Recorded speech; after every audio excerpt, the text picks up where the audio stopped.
योग के अंतर्गत अष्टांग योग की चर्चा हो रही। योग को बार बार हमने संकेत किया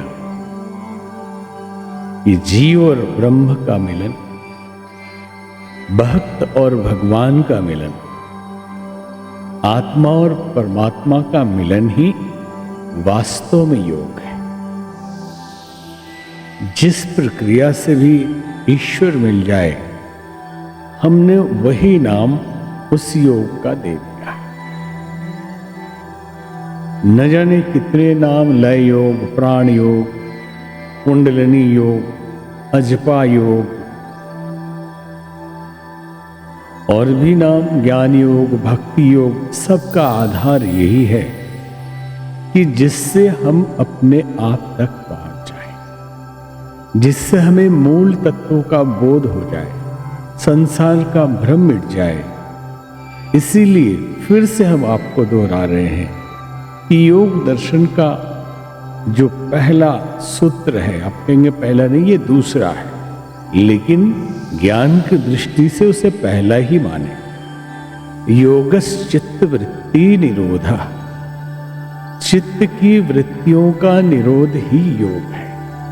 तो चित्त की वृत्तियां क्या है? काम, क्रोध, लोभ, मोह, अहंकार, इल्यूजन, डिल्यूजन और भ्रम, इल्यूजन ऑफ शोडो आइडेंटिटी, एक झूठे व्यक्तित्व का भ्रम कि हम कौन हैं। तो जिस कौन को बढ़ाने के लिए हम दिन रात मेहनत करते हैं कि खानदान का नाम रोशन करना है, अपनी ख्याति कीर्ति बढ़ानी किसकी? जो शरीर पल पल नष्ट हो रहा है, हर क्षण हर पल उसकी कोशिकाएं टूट रही है, नए बन रहे हैं। बचपन तरुण हुआ, युवा हुआ और युवक बूढ़े हो रहे हैं और बूढ़े मृत्यु की ओर जा रहे हैं। जीवन की परिभाषाएं अलग अलग की जा सकती है, परंतु जिंदगी इतना ही समझे, भौतिक जगत का जीवन जो है, इस शारीरिक यात्रा का जीवन है, ये निरंतर एक प्रवाह है जल का, और उस जल में खड़े हुए साक्षी हम हैं। इसको हो जाना ही योग है, इस रहस्य को समझ लेना ही योग है। अब प्रक्रिया कोई भी हो सकती है, वो जप करके करें, तप करके करें, प्राणायाम करके करें, नाना प्रकार की विधियां हैं। 8 प्रकार की विधि महर्षि पतंजलि ने बताई, जिसमें विस्तार से यम और नियम की चर्चा की गई। अक्सर लोग उसको छोड़कर ही योग की चर्चा करते या योग में उतरने का प्रयत्न करते हैं। यम बताया गया अहिंसा, सत्य, आस्तेय, ब्रह्मचर्य, अपरिग्रह, और नियम बताया गया सोच, संतोष, तप, स्वाध्याय, ईश्वर प्रणिधान। उसके पश्चात आसन, प्राणायाम, प्रत्याहार और धारणा आपको बताई गई। अभी हम चर्चा ध्यान पे करेंगे। ध्यान क्या है? पूरे विश्व में ध्यान के प्रति बड़ी उत्सुकता है, बहुत चाहत है, ललक है। माइंडफुलनेस, मेडिटेटिव स्टेट, इनलाइटमेंट, सबको एक ही मान लिया जाता है, परंतु वास्तव में ध्यान बड़ी ही अद्भुत अवस्था का नाम है। प्रक्रिया भी बोले अगर तो छोटा हो जाएगा, क्योंकि आपको उस प्रक्रिया को धारणा के अंतर्गत समझा दिया गया है।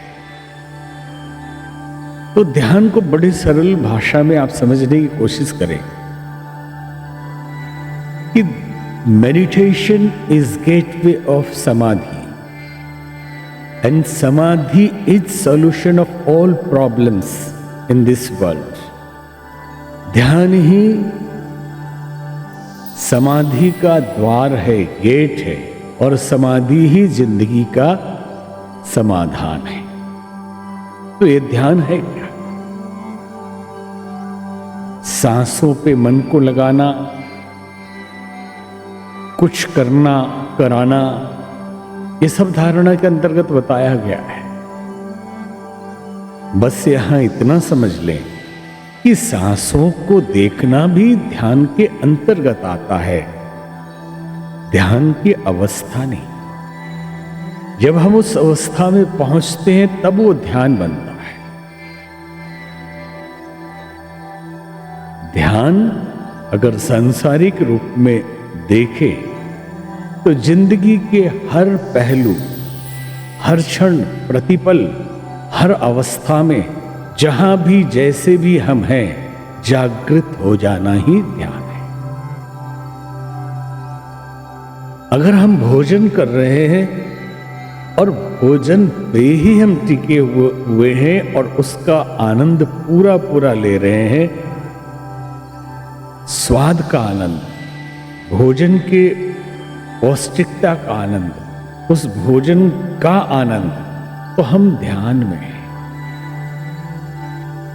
अगर हम यात्रा में हैं तो यात्रा का और उसके दृश्यों का, उसकी चर्चा का, जब हम हैं जहां वर्तमान में जीना जागृत होके, ये ध्यान की एक अवस्था है। खाना पकाते समय, पकाते हुए में पूरा ध्यान, चलते समय कहते ना ध्यान देकर चलिए, ध्यान देकर खाइए, ध्यान देकर गाड़ी ड्राइव करिए।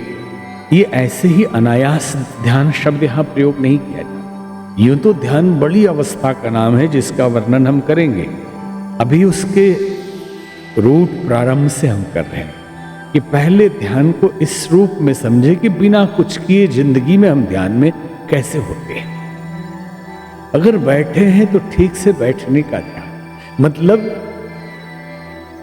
ध्यान पूर्वक बैठना, जागृत होकर बैठना, जब जहां है वही करते रहना भी परम ध्यान है। और उसी को करने के लिए इतनी सारी क्रियाएं की जाती है कि हम भूत के विकारों, भूत के दुखों, भूत को लोग भूत प्रेत भी मानते हैं ना, तो यहां वही समझ लेना, या यूं समझे कि कहा जा रहा है कि बीते हुए दुखद सुखद चीजों को, दुखद चीजों को अक्सर हम याद करके दुखी रहते हैं, अथवा भविष्य में क्या होगा इसकी चिंता से परेशान रहते हैं। और सच्चाई ये है कि न कभी भूत होता है न कभी भविष्य होता है, जो होता है हमेशा वर्तमान होता है। अब कल की परिभाषा लोग करते हैं, हिंदी का कल भी बड़ा अद्भुत है। क और ल ये कल ही है, लेकिन जो बीत गया वो भी कल है और जो आने वाला है वो भी कल है। मतलब भूत भी कल है और भविष्य भी कल है। इसलिए किसी बड़े विद्वान ने लिखा है, past is history and future is mystery. जो बीत गया हुआ कल है वो इतिहास बन गया, और आने वाला कल है वो अभी रहस्य है, क्या होगा पता नहीं। But present is a gift, वर्तमान एक उपहार है। और अंग्रेजी का शब्द प्रेजेंट बड़ा ही अद्भुत है। स्पेलिंग उसकी एक ही है, लेकिन उच्चारण से अर्थ बदल जाता है, और दोनों ही अर्थ बड़े ही अद्भुत हैं। एक ही स्पेलिंग है, लेकिन एक है प्रेजेंट, एक प्रेजेंट। एक का अर्थ है उपहार और एक का अर्थ है वर्तमान। एक का अर्थ है गिफ्ट और एक का है एट प्रेजेंट, वर्तमान। लेकिन स्पेलिंग एक ही है। But present is a gift, वर्तमान एक उपहार। अब भ्रम ये हो जाता है कि वर्तमान आज दिन भर है ना, तो हम कर लेंगे थोड़ी देर के बाद, लेकिन वर्तमान दिन भर को नहीं कहा। बीता हुआ पल भी भूत हो चुका है, वो भी कल हो चुका है। आने वाला पल भी भविष्य है। जो हाथ में पल है वही वर्तमान है, और वर्तमान में जीना, प्रेजेंट में जीना, यही ध्यान है। जागृत होके जीना, परम तत्व की अनुभूति ही नहीं, परम तत्व में विलीन हो जाएंगे जागृत और जिंदा होती। हम तो बेहोशी में जीते हैं। सारा खेल, तपस्या, व्रत, उपवास, कांवर, नगाड़ा, बाजा, ढोल, मजीरा, झालक, ढपली और शंख, घंटी, घड़ियाल सब इसलिए हैं कि जाग जाओ। इस तंद्रा को तोड़ के वर्तमान में आ जाइए। क्योंकि हम तो अक्सर कहते हैं कि लोग अध्यात्म की परिभाषाएं बड़ी बड़ी करते हैं, लेकिन हमने तो इतना ही समझा अभी तक कि आए कहां से और जाना हमें कहां, मन में यही विचार लो, बस हो गया भजन। हम कहां से आते हैं, हमारा भेजने वाला कौन है, यहां क्यों आते हैं, क्या रखा है यहां जीने के लिए सब लोग लालाई थे, किसी तरह जी ले। क्या है? भगवान बुद्ध कहते हैं दुख है संसार, और सच्चाई है। अगर अनुभव करें तो एक गति है, आए और धीरे धीरे बीत गए। तभी तो संत कबीर कहते हैं साधो ये मुर्दों का गांव, साधो ये मुर्दों का गांव, राजा मरी है, रंक मरी है, मरी है सब लोग, साधो ये मुर्दों का गांव। और विज्ञान ये कहता है कि एवरेज 10 लोग हर जगह हमारे पैरों के नीचे उनकी लाशें दबी हैं। जब से सृष्टि बनी है, जो आया वो मर गया, जो आया वही मरा। हमारे बाप दादा मर गए, परदादा मर गए, पीढ़ियां मर गई, सब लोग चले गए, और जो आ रहे हैं वो जा रहे हैं। जैसे हंसी आती थी कि 10 लाख लोग कोरोना में मर गए, कोरोना में 10 लाख मर गए। अरे भाई, एक्सीडेंट में कितने लाख रोज मरते हैं। एवरेज टीबी, ट्यूबरकुलोसिस, उसकी दवाई खोज ली गई, फिर भी सरकारी आंकड़ा है साल में 10 लाख। और बिना सरकारी न जाने कितने मरते हैं उससे, टीबी से, सुसाइड, एक्सीडेंट, हॉस्पिटल में बुजुर्ग होके, बच्चे, लाखों करोड़ों रोज मरते हैं। साधो ये मुर्दों का गांव। और जब से सृष्टि बनी है, जो आया वो मरा। तो कहा कि एवरेज सड़क पे भी कदम रखेंगे ना तो 10 लाख से नीचे। क्या शुभ क्या अशुभ। आज जहां मंदिर है, पहले शमशान रहा होगा। आज जहां शमशान है, कभी 10,000 साल पहले वहां मंदिर रहा हो, कहीं महल रहा हो। तो क्या बोले, आए कहां से, जाना हमें कहां, कहां चले जाओ। मन में यही विचार लो, बस हो गया भजन। और यहां किस लिए आए?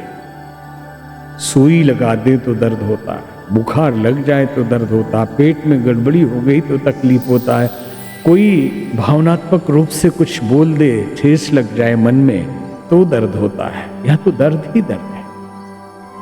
फिर आनंद कहां है? वर्तमान में जी ले, वही आनंद है। ध्यान में जी ले, यही आनंद है। और ध्यान वर्तमान में जीना है। बार बार ये कहा जाता है, कर्म कुशल कर्म जो है, योग कर्मशु कौशलम। कब करेंगे कुशल कर्म आप? जब जिंदा होके, वहां उपस्थित होके, उस कार्य को, बर्तन को भी उपस्थित होके ध्यान की अवस्था में करेंगे तो कर्म कुशल होगा, योग सिद्ध हो जाएगा। झाड़ू भी लगाएंगे अगर एकदम जागृत होके तो आपका कार्य सिद्ध हो जाएगा, कुशल कर्म है, वो योग है। और वर्तमान में जीकर अगर आप चिंतन को उस स्तर पे ले जाके उस कर्म को कर रहे हैं तो समत्वम योग उच्चते, समभाव में आप हैं। तो आप ध्यान की अवस्था। ये बातें इसलिए बताई जा रही हैं कि ध्यान की गूढ़ बातें बताएं तो आप समझ लें कि जहां है जिंदगी में ध्यान पूर्वक ड्राइव करना भी ध्यान की अवस्था है। ध्यान पूर्वक लोगों से बातें करना भी जागृत हो, क्योंकि हम उपस्थित नहीं होते, हमारा चिंतन इतना तेजी से चलता है, प्राणिक और मानसिक हलचल इतनी चलती है कि हम मुंगेरी लाल के हसीन सपने में ही जिंदा रहते हैं और सुख और दुख के हिलकोरे में फंसे रहते हैं पूरी जिंदगी। जब बूढ़े हो जाएं, जवानी में तो समझ में आता नहीं, इसलिए कुछ संतों में ने लिखा कि बाल अवस्था क्या कैसे गंवाई, जवानी कैसे गंवाई, बीत गए दिन भजन बिना। तो हम तो कहते थे क्यों बीत गए भाई, कर क्या रहे थे, ये लिखने की नौबत क्यों आई? आप थे कहां? किसी ने सिखाया नहीं, कोई सदगुरु नहीं मिले, मिले भी होंगे कोई गुरु घंटा। ध्यान जिंदगी को जागृत होके हर परिस्थिति हर अवस्था में जीने का नाम। ध्यान बिक रहा है, ध्यान के सेंटर खुले हुए हैं। अरे वो ध्यान न आपके वर्तमान जीवन में उतने लाभकारी है न पारलौकिक जीवन के लिए, वो थोड़ी देर के लिए मन को शांत करने के लिए। इसलिए आप थोड़े राहत के लिए कर लीजिए, अच्छी बात है, लेकिन ध्यान को समझ जरूर लेना। यहां फिर से इस ध्यान को आपको बता दें कि जिस परिस्थिति में जहां भी है हम वर्तमान में रहें, जागृत रहें। हम कौन हैं इसका आभास होने लगेगा, और जागृत रहेंगे तो कोई भ्रमित आपको नहीं कर पाएगा। सोने के कारण ही तो सपने आते हैं, और सपने झूठे होते हैं। सपने सच भी हो जाते हैं भविष्य में, लेकिन वर्तमान सच होता है। काल्पनिक लोक में जीना वो सच नहीं होता। प्रक्रियाएं बहुत हैं जिसको धारणा के अंतर्गत आपको बताई गई। उन प्रक्रियाओं में त्राटक है जो बताया जा चुका है, और त्राटक की अनेक विधियां। धारणा अपने आप में अद्भुत विद्या है जो ध्यान का मूल है। ध्यान में पहुंचने से पहले की, लेकिन समाज में लोग समझ नहीं पाएंगे, तो उनको समझाने के लिए धारणा को ही ध्यान बोल दिया जाता है। क्योंकि ध्यान कैसे समझा पाए? अब समझाएं अगर एक आम आदमी को कि वर्तमान में जियो, यही ध्यान है, तो क्या समझेगा? उसको कुछ करने के लिए चाहिए। आदत हो गई है कि कुछ तो कराया ही नहीं, बोले वर्तमान में जियो, हो गया ध्यान। तो जो धारणा के अंतर्गत कराया जाता है उसी को ध्यान कह दिया जाता है, जो पहले आपको बहुत विस्तार से बताया जा चुका है। अब एक अद्भुत बात आपको बताने जा रहे हैं कि जो शब्द प्रयोग हमने किया कि ध्यान द्वार है समाधि का, और समाधि ही समाधान है जिंदगी का। समाधि शब्द का अर्थ ही यही है कि जहां धी बुद्धि सम हो जाए, चित्तवृत्ति नष्ट हो जाए, सविकल्प समाधि है, तो भी सात्विक वृत्तियां बची। सवीज समाधि है तो सात्विक संस्कार अभी बचे, और निर्वीज समाधि है तो वो भी नष्ट हो गया। समाधि और ध्यान में कोई अंतर होता नहीं। समझाने वाले सिखाने वाले अलग अलग सिखाएंगे, लेकिन हमारा अपना अनुभव आपको कि ध्यान एक अवस्था का नाम है, करने वाली क्रिया का नाम है। जो कराया जा रहा है उसे मेडिटेशन नहीं कहा जाना चाहिए, लेकिन कोई बुरी बात नहीं है, समझाने के लिए वो शब्द प्रयोग किया जाता है। वो है क्या? वो है प्रारंभिक स्टेज में कंसंट्रेशन और थोड़ी सी उच्च अवस्था में कंटेम्पलेशन।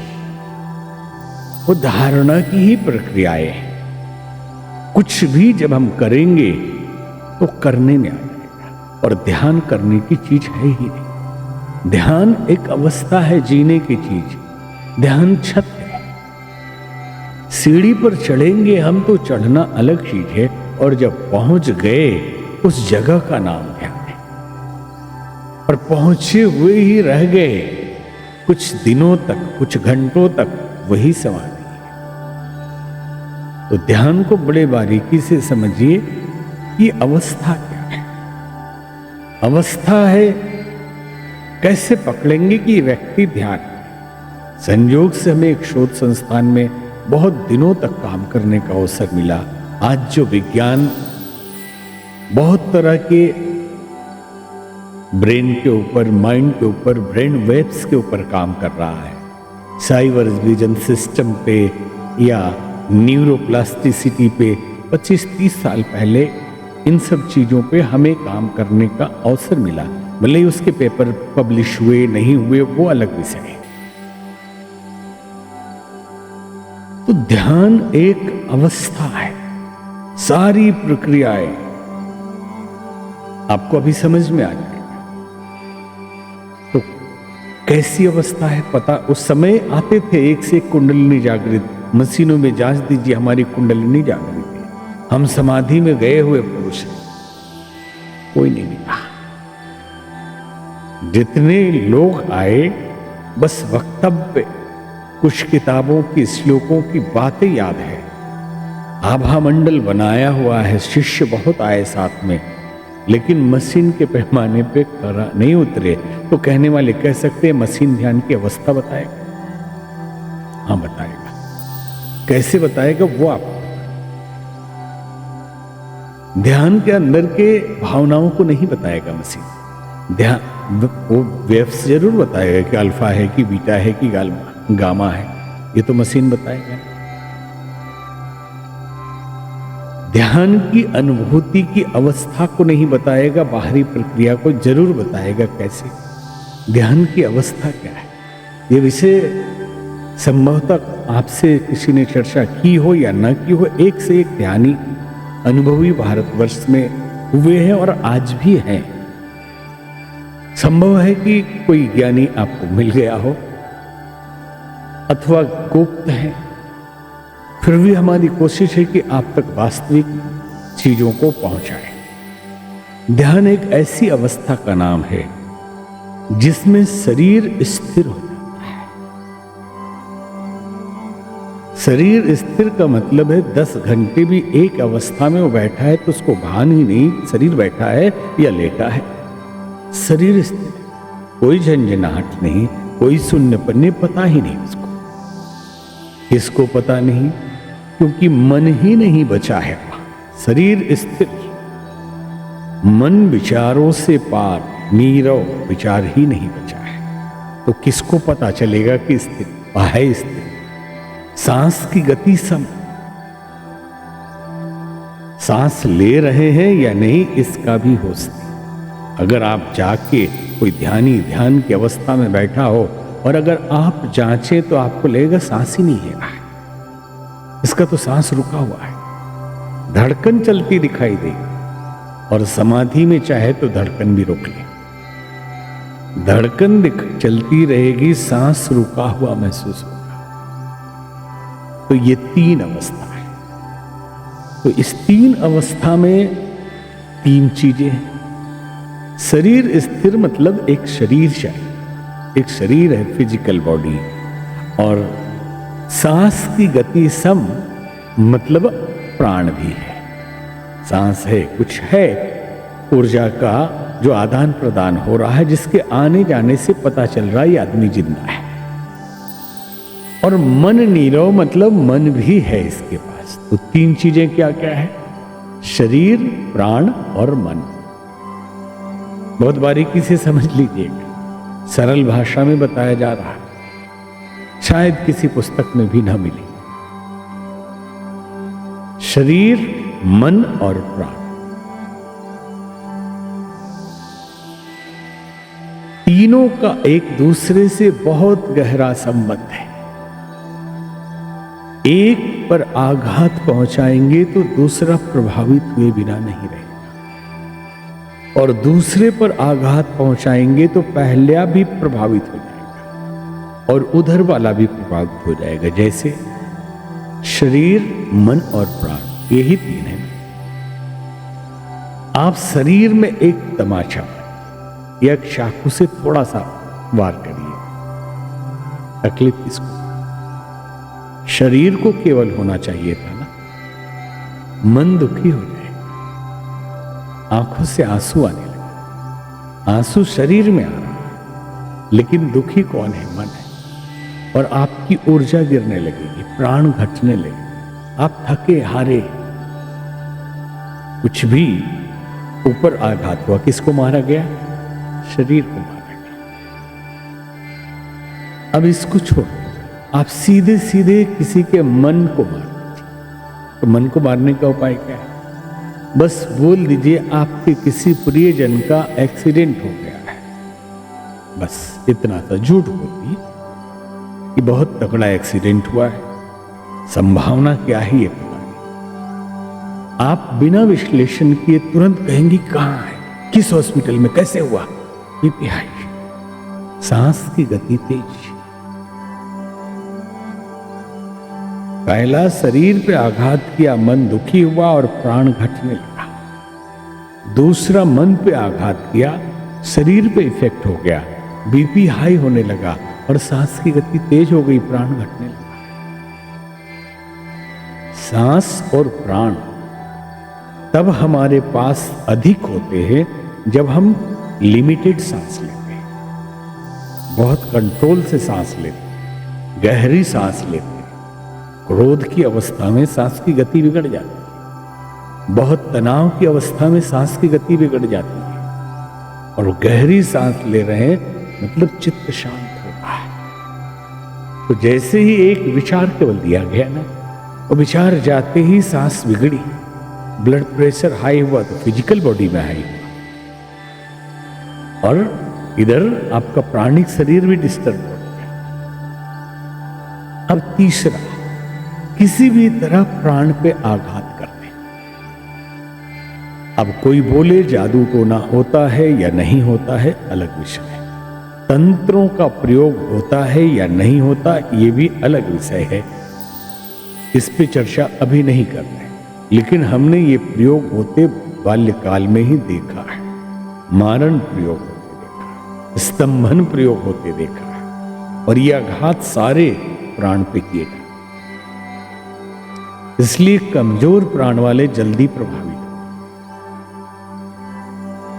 किसी तरह प्राण पे आघात कर दे, मन विचलित रहेगा, उद्विग्न हो जाएगा, समझ में नहीं आएगी बात, सांस बिगड़ा हुआ रहेगा, और बीमारी समझ में भी ना आए आदमी मर जाएगा। तो आपको केवल इतना ही समझाया गया कि एक को प्रभावित करते हैं मतलब उसको डिस्टर्ब करते हैं या आघात पहुंचाते हैं, तो दूसरा स्वयं ही प्रभावित हो जाता है। अब इसको उलट कर समझते हैं कि जब एक को प्रभावित करने से, डिस्टर्ब करने से दूसरा जब प्रभावित होता है, तो एक को अगर हम नियंत्रित करेंगे तो दूसरा नियंत्रित होगा या नहीं? निश्चित कि जब एक को हम डिस्टर्ब करते हैं तो दूसरा इतना ज्यादा एक दूसरे से जुड़ा हुआ, ये मन, प्राण और शरीर, पूरे सिस्टम का खेल इन तीनों के अंतर्गत ही है। कि अगर हमने किसी तरह शरीर को साध लिया तो मन अपने आप सज जाएगा और प्राण भी अपने आप सज जाएगा। अगर किसी तरह हमने प्राण को साध लिया, प्राण की साधना करके, प्राणायाम करके, जैसे तो मन और शरीर दोनों बस में हो जाएंगे। और किसी तरह मन को साध लिया, तो मन को कैसे कैसे साध? कोई गुरु मंत्र जपता है, कोई नाम जप करता है, कोई प्रार्थना गाता है, कोई भजन गाता है, कोई त्राटक करता है, मन को एकाग्र करता है, बाह्य त्राटक, अंतः त्राटक, भिन्न भिन्न प्रक्रियाएं जो धारणा के अंतर्गत बताई गई, करके मन को एकाग्र करता है। जैसे ही मन शून्य में गया, पहले तो एक जगह हुआ, एक जगह होते होते लय होने लगा, समाप्त होने लगा, तो मन बस में आया। और मन जैसे ही बस में आया, शरीर भी बस में आ गया और प्राण भी बस में। जैसे एक बहुत छोटा उदाहरण आपको बताया कि सुख की घड़ी में भी रोना आता है, कई बार आंसू आ जाते, और दुख की घड़ी में भी रोना आता है। प्रार्थना करते हैं, भजन गाते हैं प्रभु परमात्मा भगवान इष्ट के सामने, तब भी आंसू निकलते हैं। और जब ये रोना आता है तो उस रोने की आखिरी परिणति क्या हो? रोते रोते एक अवस्था आती है जब हमारी सांस रुकने लगती है। बच्चा भी जब रोता है तो आप देखेंगे कि रोते रोते इस तरह की स्थिति आ जाती है। कुछ क्षण के लिए आप ध्यान की अवस्था में गए, सांस सम हुआ। भाव में डूब डूब के भी सांस सम हो सकता है, रुक जाएगा सांस, समाधि में चले जाएंगे। ध्यान में चले जाएंगे मतलब समाधि में चले जाएंगे। ध्यान में चले जाने का मतलब शरीर स्थिर हुआ कि अभी भक्त रो रहा था, रोते रोते एकदम बैठा और बैठा ही है, बेहोश, पता ही नहीं कि वो कहाँ है। आपको नहीं पता चल रहा है कि वो कहाँ है, वो ध्यान में जा चुका है। बोले बहुत बड़े वो तांत्रिक मांत्रिक तो है नहीं, तो प्रार्थना केवल गाता था बेचारा, और गाते गाते वो रोने लगा और रोते रोते वो बैठा तो बैठा ही रह गया घंटों। और बाद में उससे पूछिए तो कहता पता है वो उस अवस्था।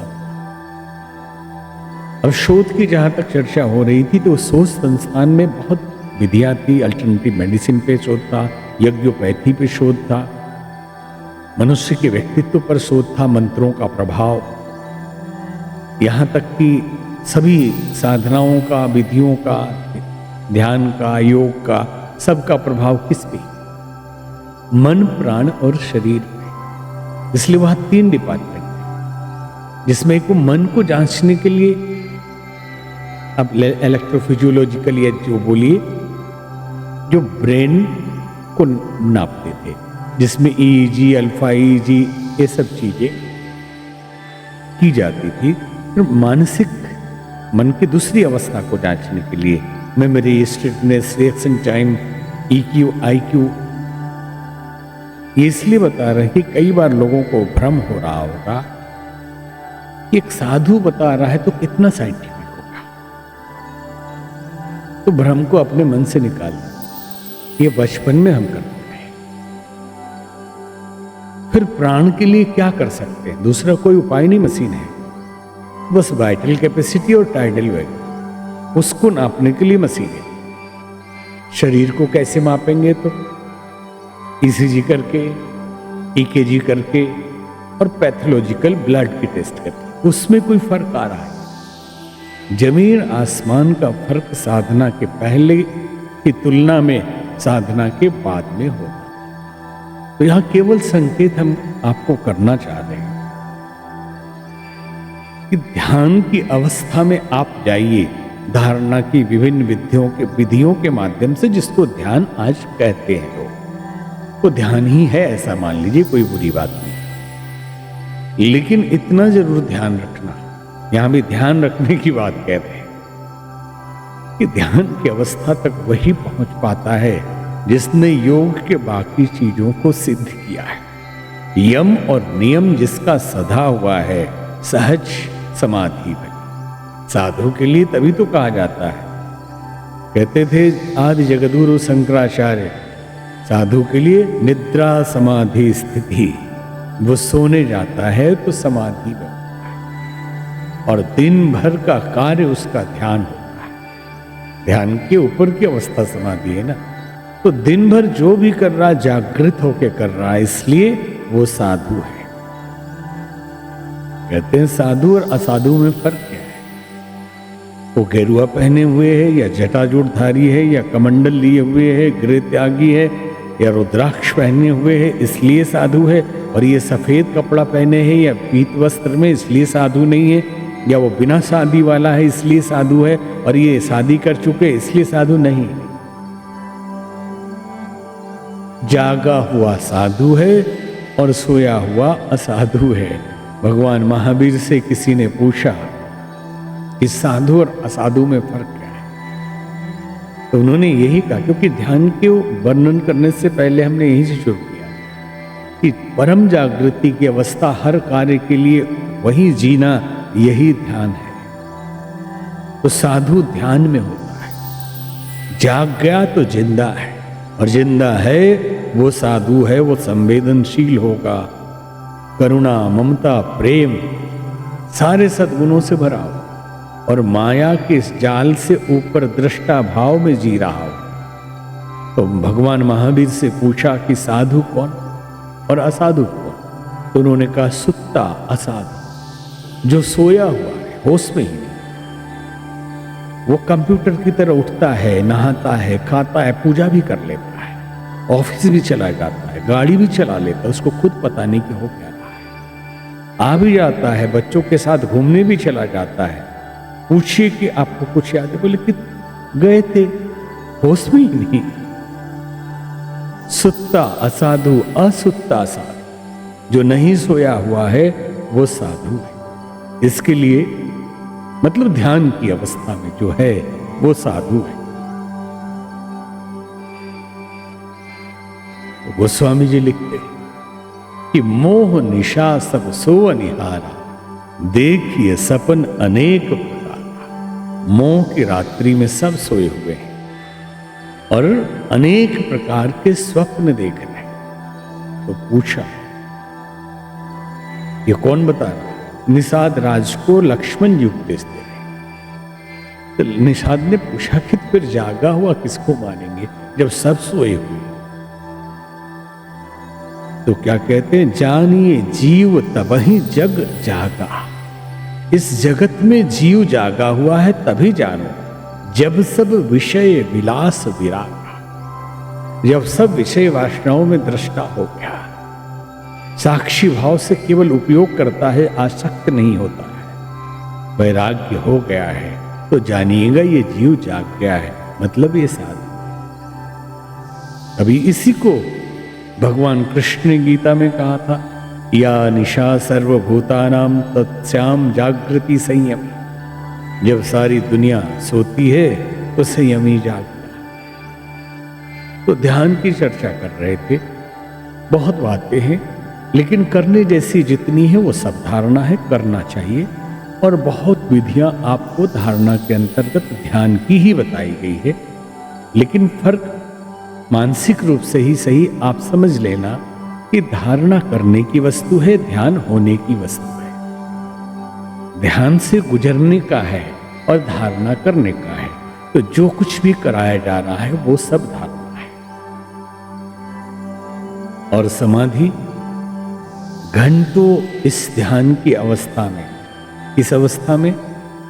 स्थिर शरीर, सांस की गति सम और चित्त से बाहर चले जाना, नीरो मन हो जाना, इस अवस्था में घंटों रह लिए, उसी को समाधि कहा जाता है। और संस्कारों के बीज यदि बचे हुए हैं तो सबीज समाधि है, विथ सीड समाधि। और अगर संस्कार नष्ट हो गए तो उसको कहा जाता है सीडलेस समाधि, निर्विकल्प समाधि, निर्बीज समाधि। तो ये सीड क्या है? संस्कारों। चित्त की वृत्तियां निरोध तो हो गई, लेकिन अभी भी चित्त पे पड़ी है, रुकी हुई है, लेकिन है। उस आत्म तत्व की झलक तो मिल रही है, लेकिन उसमें कहीं ना कहीं अभी कमी आ रही है कि अभी है, रुक गया है।